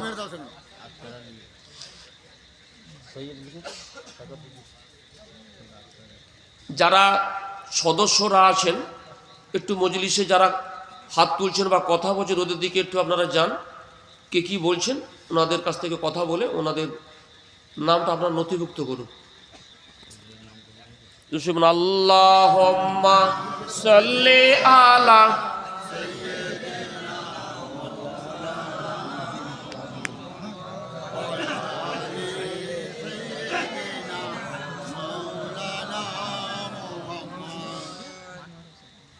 ताज़दारे हरम ओ निगाहो करम, हम गरीबों के दिन भी संभाल जाएंगे।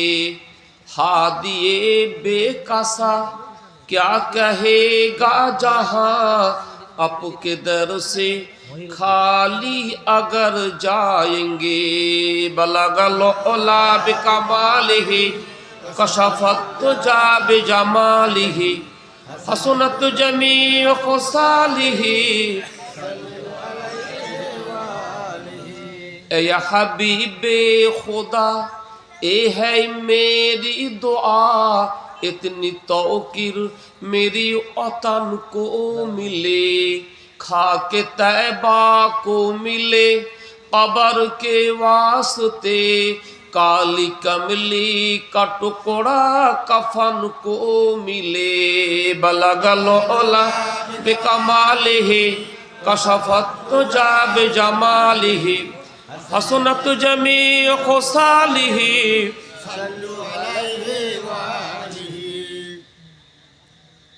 আপনারা যদি কেউ নাম লেখাতে চান এদের কাছে নাম লিখিয়ে দিন।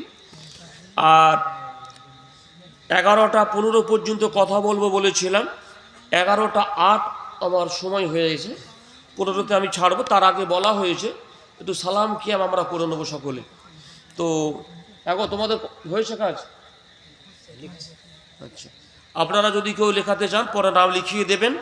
তো বলে রাখছি, এই যা কাজ আপনি করবেন এটা সদকে জারিয়া হবে, ঠিক আছে। নফল নামাজ পড়লে, নফল রোজা রাখলে যে সওয়াব হয়, এই কাজটা, এই মানবিক কাজটা করলে আপনি সেই নফল নামাজ নফল রোজা সওয়াব পাবেন। সদকায়ে জারিয়া, ঠিক তো? সেজন্যে আমি নিজে যুক্ত হয়েছি, আপনাদের সকলকে আমি উদারত আহ্বান জানাচ্ছি এই কাজের সাথে যুক্ত হয়ে যাবেন। এক্ষুনি হতে হবে, আমি আপনাদেরকে বাধ্য করছি না, হয়ে যাবেন ইনশাআল্লাহ। এখন আমরা